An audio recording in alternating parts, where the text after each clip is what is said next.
Hi, I'm Danny, and today I am going to be doing the Mean Girls book tag. And since I apparently don't own any pink shirts, or maybe I just can't find any, I was gonna wear pink for this video, so since I couldn't find a pink shirt, pink lips. So this tag consists of 15 questions, so let's get into this tag.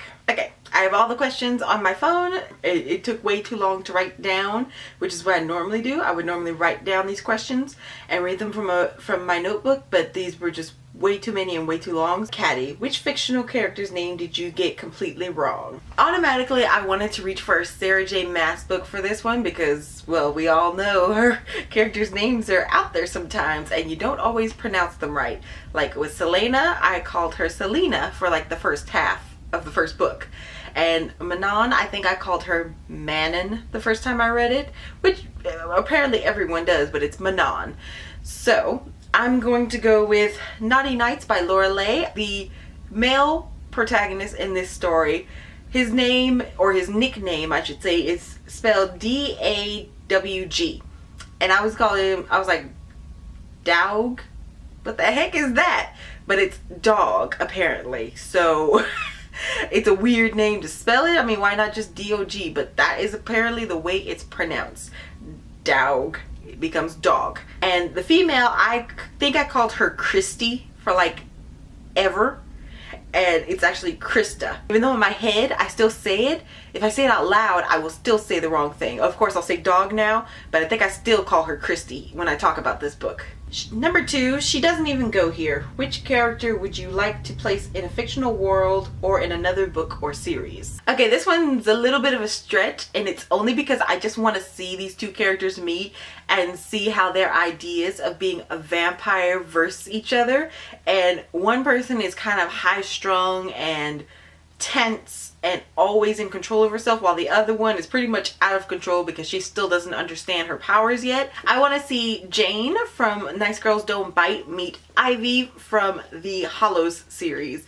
They're both vampires, and both vampires are so different from each other that I just want to see them meet and see all the conflict and issues they have arise from each other, because this is kind of like the traditional vampire, can't go out in the sun kind of vampire, and then this one, vampires can go out in the sun, they just normally sleep all day. So I would just kind of want to see them compare their differences and their different powers, and I just want to see these two meet. On Wednesdays we wear pink. Repetition, repetition. Which book gave you deja vu of another book? I had to think about this for a minute. You did kind of feel like each other. I would have to say the Star Touch Queen kind of gave me slight feels of the Goddess Test. They both leave their homes to go to a new place. Shazi goes to save her people, and Katie, is it? Katie goes to save her mom. They both have to kind of go through these tests while they're there, even though Shazi doesn't really know she's going through those tests at the time. And they both find out some horrible things while they're there. And funny enough, these are both a retelling of Hades and Persephone. This one, Katie goes to save her mom and she has to go through all these tests, which end up being kind of how good of a person she is. And Shazi has to go through certain things to get her memories back, things like that. But I didn't think about it while I read them because it's been so long since I read this one. I really didn't think about it when I was reading this one. But now that I think about it, these both do kind of give me the similar feels to each other. Though I would say this one's more YA and this one's more adult compared to each other. Although I do think this one is YA. We've got to stop calling each other sluts and whores. It only makes it okay for guys to call you guys sluts and whores. What book gave you the complete opposite of girl power? I really don't read books like that. I don't like books with like slut shaming and making girls feel bad for enjoying sex or feeling sexy or dressing sexy. So I usually try to avoid those, so I may not find one. Okay, this is the only book I could think of for that question. It is Vampire Interrupted by Lynsay Sands. It's not the book itself, it's certain parts in this book. There are parts where Marguerite, I believe her name is. It's been a long time since I've read this. Yes. So it's during the parts where Marguerite is remembering her ex-husband, what the things he would do to her and make her do. Okay, so in this book, vampires can control and even read the minds of people who are not their life mates. What was her husband's name? So Marguerite's ex-husband, he was convinced that she was his life mate because she was almost a twin to his wife that he lost like centuries before. After them being together for a while, him changing her and marrying her, he realizes they're not life mates, and he makes her life a living hell. There are even times where he's erased her memory after he's made her do something, and she knows he did it, because it'll be like she'll be standing in the kitchen one moment and suddenly she'll be in her bedroom naked. And it's just things like that. And she says herself that she doesn't even want to know some of the things he might have made her forget, because she just truly does not want to, such as inviting another man into their bed and sharing her with him. Stuff like that she doesn't want to remember. And quite a few things he actually did erase her mind of things that she truly would have wanted to know. So there are moments in here where she's remembering what Gene, that's his name, Gene. There are certain moments when of Gene doing things or making her do things in her memory that she does remember, and it kind of gave me the complete opposite of girl power, because she truly had no control over anything in her own life. The only time she truly got freedom is when he died. You go, Glen Coco. Name a character or book you felt like you wanted to cheer on while reading it. And is this even a question? Aylin is badass and quick and scary in her moments and powerful, and she's just an awesome, snarky, fabulous character, and I will root her on in every book, and I'm still rooting her on even though we're kind of in between books at this moment and I'm waiting for book 7. This is a character I will forever root on. Get in, loser, we're going shopping. How long do you typically spend in a bookstore? So I can spend a good amount of time in a bookstore depending on if I know what I'm going to look for or if I'm just going to browse. So can depend on how long I spend in a bookstore. It's not my fault you're like in love with me or something. Pick what character would have to take out a restraining order on you if they were real. Okay, I have a few books for this one. This is the narrowed down list. So I'm going to go with Killian from Witches of East End, Dominique from A Whisper of Eternity, Adonis from The Goddess of Spring, Thomas Cresswell from Stalking Jack the Ripper, and Reyes from the Charlie Davidson series. Any of the books, really, especially starting book 5 forward. But also the thing is, with all of these people, they all have, except for Thomas, have powers. So I don't think they would need the restraining order, and Thomas would probably find it flattering, and it would just give him an even bigger head than he already has. But Reyes, superpowered entity who is the son of Satan, so he wouldn't need to. He could probably just kill me and be done with it. Thomas, like I said, he would probably just get a bigger head than he already has. Hades wouldn't need the restraining order because he could just ban me from the underworld until I died, and then once I died, I think he might have a problem, because it's not like he could kick me out or anything. Dominique, also superpowered vampire. He probably also wouldn't have a problem with it, and he could just kill me if I got on his nerve. And Killian, I don't know what Killian would do, honestly. Part of me thinks he could kill me, and another part thinks he wouldn't do that. Would he? I honestly don't know. So those are the narrowed down people who would probably have to take out a restraining order on me.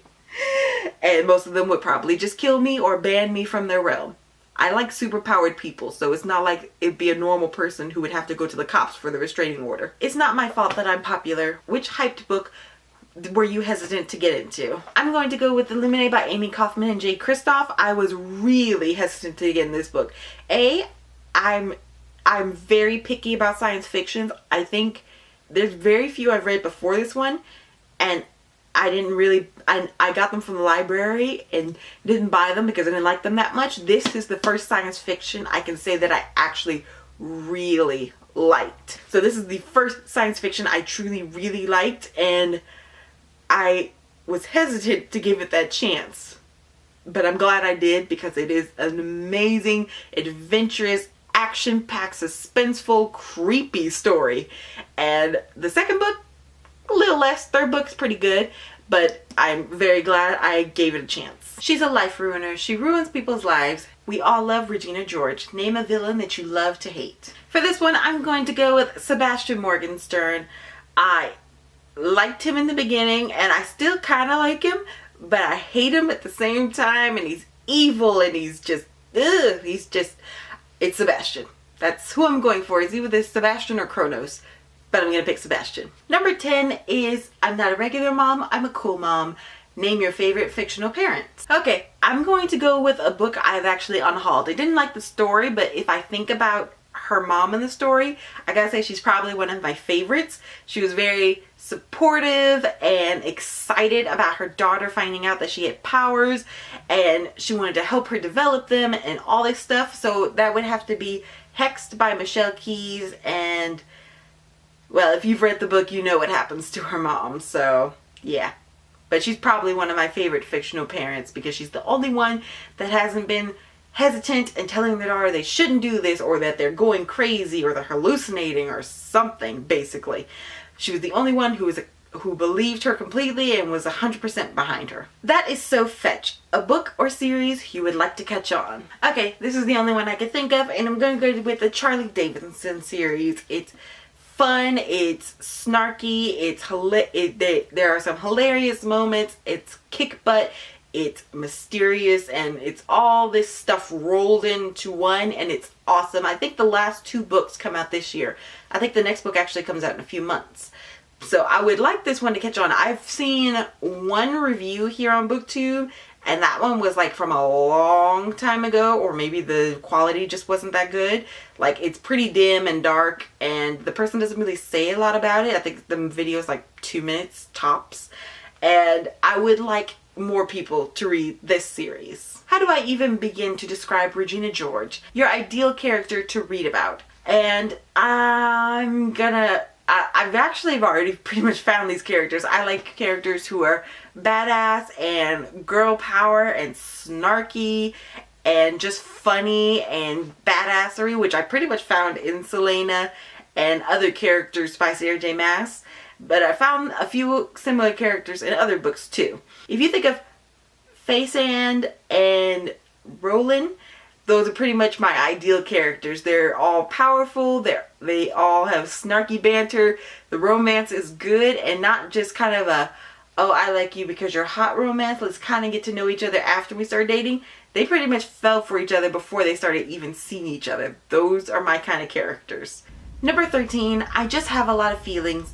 What do you do when the book gives you the case of the feels? I will either put the book down and breathe for a moment, or push my way through it, or just let my emotions show.